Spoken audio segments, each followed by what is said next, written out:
प्यारे बच्चों, आज हम पढ़ेंगे अध्याय 4 दो चर वाले रैखिक समीकरण के अंतर्गत प्रश्नावली 4.2।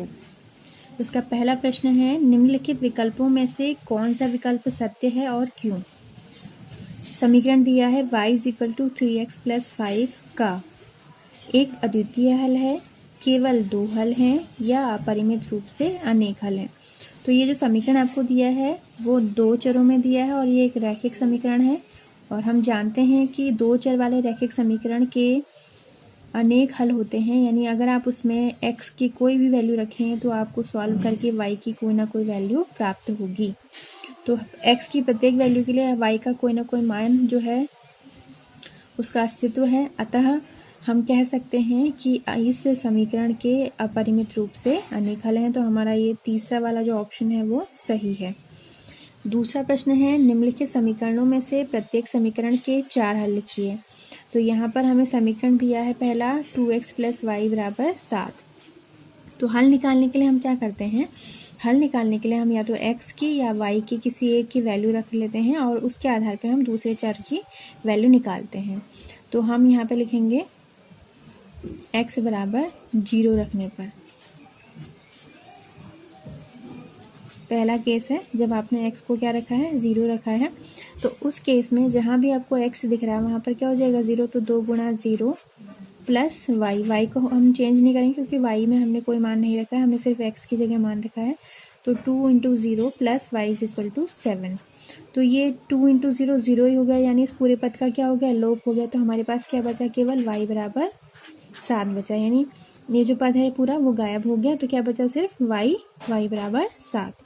तो मानों को या समीकरण के हल को हम कैसे लिखते हैं, हम पहले लिखते हैं x की वैल्यू और फिर पीछे लिखते हैं y की वैल्यू। तो x की वैल्यू हमने कितनी ली थी, 0। तो पहले 0 लिखेंगे, फिर कॉमा करके y की जो वैल्यू हमें प्राप्त हुई है x = 0 पे, वो हुई है 7। तो 0,7 पहला हल हो गया। इसी प्रकार x = हम 1 रख के देखते हैं। तो आप इसमें किसी चर राशि की जो है कोई भी वैल्यू रख सकते हैं, 0 ले सकते हैं, पॉजिटिव वैल्यू ले सकते हैं या नेगेटिव वैल्यू रख सकते हैं। तो उस हर केस में आपको कोई ना कोई मान जो है वो प्राप्त होगा। तो x = 1 रखेंगे तो क्या हो जाएगा, 2 × x की जगह अब क्या हो जाएगा, 1 + y = 7। तो 2 एकम कितना हो गया, 2 + y = 7। अब हम क्या करेंगे, इस 2 का यहाँ पक्षांतर कर देंगे। तो हमें क्या प्राप्त होगा, y = अब यहाँ सिर्फ y शेष रहा क्योंकि 2 इस तरफ चले गया तो 7 लिखेंगे, और ये 2 यहाँ प्लस में था, इस तरफ जाके माइनस में आ गया। तो 7 - 2, 7 में से 2 गया 5, यानी हमें x = 1 के लिए y का मान प्राप्त होता है 5। तो हमारा दूसरा हल है 1,5, 1 x की वैल्यू और 5 y की वैल्यू। अब तीसरी वैल्यू हम रखते हैं x = 2। x = 2 पर हमारा जो समीकरण है उसका कुछ मान से इस तरीके से आएगा, 2 × 2 + y = 7। नहीं, अब हमने x की जगह क्या रख दिया, 2 रख दिया है। यहाँ पे मैं डिनोट कर देती हूँ कि हमने x के जो मान रखे हैं वो कहाँ पर रखे हैं। तो ये हो गया 2 दूनी 4, 4 + y = 7। अब हम यहाँ क्या करेंगे, फिर से इस 4 का हम यहाँ को पक्षांतर करेंगे।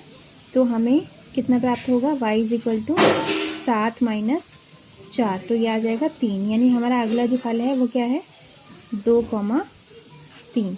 x = 2 पे y का मान कितना निकल रहा है, 3। और अगली वैल्यू हम लिख लेते हैं x = 4। तो x = 4 पर हमें समीकरण का हल जो प्राप्त होता है, 2 × 4 + y = 7, 4 दूनी 8 + y = 7। तो ये 8 इधर जाएगा तो माइनस में हो जाएगा। तो y का मान हमें कितना प्राप्त होगा, 7 - 8। और चूंकि 8 बड़ा है और 7 छोटा है तो घटाने पे हमें y का मान प्राप्त होगा -1। तो यानी इस केस में हमारी जो y की वैल्यू आई है वो कैसे आई है, नेगेटिव आई है। तो हल हो जाएगा 4, -1। तो ये हमने 4 हल निकाले समीकरण के लिए। पहला हल था 0,7, दूसरा हल था 1,5, तीसरा हल हमें प्राप्त हुआ था 2,3 और चौथा हल हमें प्राप्त हुआ है 4, -1। अगला समीकरण है हमारा πx + y = 9। तो यहाँ हम x या y के कोई भी मान रख के देख लेते हैं। सपोज हम इसमें चलिए y का मान ही रख के देखते हैं। तो y बराबर 0 जब हम रखेंगे तो y बराबर 0 पर हमें क्या प्राप्त होता है, पाई एक्स। ये पीछे वाला पद पूरा 0 हो गया तो पाई एक्स बराबर कितना बचा, 9। यानी कि जब हमें x का मान निकालना है तो हम पाई को क्या करेंगे, इसका स्थानांतरण करेंगे। पाई अभी x के साथ गुणा में है तो पर स्थानांतरण करने पे क्या होगा, पक्षांतरण करने पे ये बट्टे में आ जाएगा। तो x का मान कितना प्राप्त होगा हमें, 9 बट्टे पाई। ठीक, तो इस केस में हमारा जो हल है वो किस प्रकार से हमें प्राप्त हुआ, हमें x का मान प्राप्त हुआ है 9 बट्टे पाई और y का मान कितना था हमारा 0, क्योंकि हमने y को 0 लिया था। अगर हम y बराबर 1 लेते हैं तो y बराबर 1 में हमें क्या प्राप्त होगा, पाई एक्स प्लस 1। अब यहाँ पर प्लस y की जगह क्या आ जाएगा, प्लस 1 इज इक्वल टू 9। तो इस 1 का हम पक्षांतर करेंगे यहाँ को, तो पाई एक्स इज इक्वल टू हमारे पास क्या रहेगा, 9 माइनस 1 बराबर 8। ये 1 यहाँ जाके माइनस में हो गया तो 9 से घट गया तो हमारा आंसर आया 8। तो पाई एक्स बराबर 8 है। तो x बराबर क्या हो जाएगा, इस पाई को बट्टे में ले लेते हैं तो 8 बट्टे पाई, यानी x की वैल्यू 8 बट्टे पाई होगी जब हम y बराबर क्या लेंगे, 1। तीसरा मान y बराबर 2 ले लेते हैं। तो इस केस में पाई एक्स प्लस 2 बराबर 9 लिखते हैं। तो पाई एक्स लिखेंगे, इस 2 का यहाँ पक्षांतर करेंगे तो 9 में से 2 घट के हमारे पास कितना आ जाएगा, 7। तो यानी x की वैल्यू कितनी प्राप्त होगी हमें, 7 बट्टे पाई। तो तीसरा हल हमारा हो गया 7 बट्टे पाई कॉमा 2, यानी y की वैल्यू 2 है और x की वैल्यू कितनी प्राप्त हुई है, 7 बट्टे पाई। इसी प्रकार चौथा जो हल है y बराबर 3 पर जो है pi x plus 3 is equal to 9। तो ये 3 का जब हम पक्षांतर करेंगे तो ये घट जाएगा, 9 में से 3 घट के कितना प्राप्त होगा हमें, पाई एक्स बराबर 6, यानी x बराबर कितना आ जाएगा, 6 बट्टे पाई। तो हमारा चौथा हल जो हो जाएगा वो हो जाएगा 6 बट्टे पाई कॉमा 3। तो इस प्रकार इस समीकरण पाई एक्स प्लस वाई बराबर 9 के लिए हमें 4 हल प्राप्त होते हैं, 9 बट्टे पाई कॉमा 0, 8 बट्टे पाई कॉमा 1, 7 बट्टे पाई कॉमा 2 और 6 बट्टे पाई कॉमा 3। अगला समीकरण है x बराबर 4y। तो ये बहुत ही सरल समीकरण है। इसमें आप y का जो भी मान रखेंगे तो आपको 4 के गुणज के रूप में आंसर प्राप्त हो रहेंगे। जैसे अगर आप यहाँ पर मान रखते हैं 0 तो सीधे x का मान भी कितना आ जाएगा, 0। y बराबर 0 पे आपको सीधे क्या प्राप्त होगा, x बराबर 4 गुणा 0 यानी 0। तो पहला हल निकलता है 0, 0। दूसरा हल है अगर आप y बराबर 1 लेते हैं तो x बराबर कितना आ जाएगा, 4 एकम 4। तो दूसरा हल क्या निकला, 4, 1, यानी x का मान 4 होगा जब y का मान 1 लिया जा रहा है। y बराबर 2 पे x बराबर हो जाएगा 4 गुणा 2, 4 दूनी 8। तो तीसरा हल निकला हमारा 8, 2। और y बराबर 3 पर x बराबर हमारा 4, 3, 12 हमें प्राप्त हुआ, यानी कि हमारा हल है 12, 3। तो इस प्रकार इस समीकरण x बराबर 4y के लिए हमें 4 हल प्राप्त हो रहे हैं, 0, 0, 4, 1, 8, 2 और 12, 3। अब तीसरा प्रश्न है, बताइए कि निम्नलिखित हलों में से कौन कौन समीकरण x माइनस 2y बराबर 4 की हल हैं और कौन कौन हल नहीं है। तो हम क्या करेंगे, ये जो हल हमें दिए हैं, हल क्या होते हैं, हल हमेशा x और y के क्रमित मान होते हैं। ये पहला मान x को दर्शाता है, दूसरा मान y को दर्शाता है। तो इस समीकरण में हम x की जगह ये मान रख के देखेंगे। अगर हमारे दोनों पक्ष बराबर हो जाते हैं तो इसका मतलब ये हल है, और अगर दोनों पक्ष बराबर नहीं होते हैं तो ये हमारा हल नहीं है।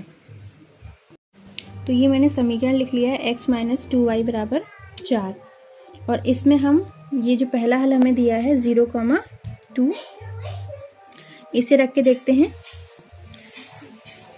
तो x की जगह हम रखेंगे 0 और y की जगह हम रखेंगे 2। तो यहाँ पर देखिए x की जगह मैंने रखा 0 और y की जगह 2 गुणा y की वैल्यू 2 रखी। अब यहाँ बराबर 4 लिखते हैं। तो 0 का कोई मान नहीं है, 2 दूनी 4, लेकिन ये 4 कैसा होगा, माइनस का होगा, और इधर हमारे पास कैसे 4 है, प्लस का है। तो इस केस में हम देख रहे हैं कि हमारे दोनों पक्षों के मान बराबर नहीं आ रहे हैं, इसका मतलब ये हल नहीं है। तो यहाँ नहीं लिख देंगे। दूसरा केस है 2,0। तो समीकरण x माइनस 2y बराबर 4 में हम मान रखते हैं x की जगह हम क्या रखेंगे 2 माइनस 2 इंटू वाई की जगह क्या रखेंगे 0 बराबर 4 हमने मान रखे और फिर इधर वाले पक्ष को ऐसे उतारा। तो 2 माइनस 2 इंटू 0 0, किसी संख्या को 0 से गुणा करने पे 0 प्राप्त हो रहा है। तो यहाँ क्या शेष रहा, 2 में से 0 गया 2 शेष रहा और यहाँ क्या था 4। तो इस केस में भी हम देखते हैं कि हमारे दोनों मान बराबर नहीं है। इसका अर्थ है कि 2,0 भी जो है इस समीकरण का हल नहीं है। अब आते हैं तीसरे मान पर। तीसरा मान हमें दिया है 4,0। तो हमारा समीकरण है x माइनस 2y बराबर 4। इसमें मान रखते हैं x की जगह रखेंगे 4 और y की जगह रखेंगे 2 इंटू 0 बराबर 4। हल करेंगे 4 माइनस 2 इंटू 0 0 बराबर 4। तो 4 में से 0 गया कितना प्राप्त हुआ 4 और इधर भी हमारे पास क्या था 4। तो यहाँ हम देख रहे हैं कि इस केस में दोनों पक्ष हमारे बराबर हैं 4 बराबर 4। तो इसका मतलब ये है कि हाँ ये जो हमें सॉल्यूशन दिया है 4,0 वो इस समीकरण x माइनस 2y बराबर 4 का हल है। अगला हमें मान दिया है √2, 4√2 यानी x की जगह में ये वैल्यू रखनी है और y की जगह ये वैल्यू रखनी है। तो समीकरण में हम रखना शुरू करते हैं। x की जगह रखेंगे √2 माइनस 2 इंटू वाई की वैल्यू रखेंगे 4√2 बराबर है 4। तो √2 माइनस 4 दूनी 8√2 बराबर 4। तो जैसे आप x में से उसी के समानार्थी x वाले पद को घटाते हैं तो यहाँ भी √2 के हमारे पास दो पद हैं। ये 1√2 है क्योंकि इसके आगे कुछ नहीं लिखा तो 1√2 है और ये 8√2 है।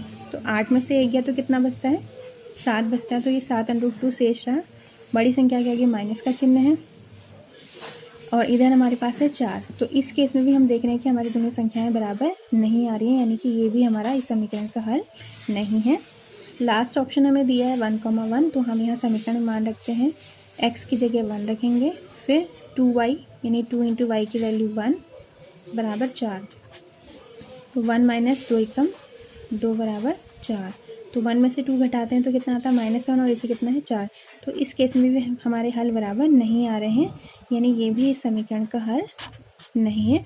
तो इतने सारे जो हमें 5 ऑप्शन दिए थे उसमें से सिर्फ एक ही हमारा इस समीकरण का हल निकला, वो था 4,0। लास्ट प्रश्न है k का मान ज्ञात कीजिए जबकि x बराबर 2 और y बराबर 1 समीकरण इस 2x प्लस 3y बराबर k का एक हल हो। तो हमें दिया है कि इस समीकरण का एक हल क्या है x बराबर 2 और y बराबर 1। तो इस समीकरण में 2x प्लस 3y बराबर k में x बराबर 2 और y बराबर 1 रखने पर, यानी हम यहाँ x की जगह 2 रख देंगे और y की जगह 1 रखेंगे। तो रखते हैं 2 गुणा x की जगह कितना रखना है 2 और 3 गुणा y की जगह कितना रखना है 1 बराबर k। 2 दूनी 4, 3 एकम 3, 4 और 3 7, यानी x बराबर 2 और y बराबर 1 पे हमें इस समीकरण के लिए k का मान क्या प्राप्त हुआ है 7। तो ये हमारा आंसर है। तो इस वीडियो में हमने प्रश्नावली 4.2 के प्रश्नों को हल करना सीखा। उम्मीद है आपको ये हल समझ में आए होंगे। मिलते हैं अगले वीडियो में।